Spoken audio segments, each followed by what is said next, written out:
একটাই মোমবাতি। তুমি তাকে কেন দুদিকে জ্বেলেছ? খুব অহংকারী হলে তবেই এমন কাজ করা যায়। তুমি এত অহংকারী কেন?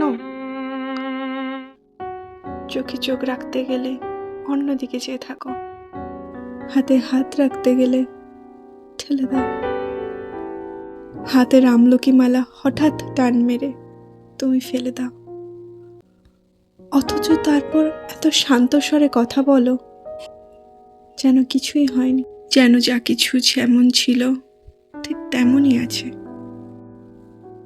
খুব অহংকারী হলে তবেই এমন কাজ করা যায়, অথচ এমন কাজ করার এখনই কোনো দরকার ছিল না। অন্য কিছু না থাক, তোমার স্মৃতি ছিল, স্মৃতির ভিতরে ভুবন ভাসানো একটা নদী ছিল। তুমি নদীর ভিতর নেমে ডুবে গিয়ে কয়েকটা বছর অনায়াসে কাটাতে পারতে, কিন্তু কাটালে না। এখনই দপ করে তুমি জ্বলে উঠলে ব্রাউজের হলুদে।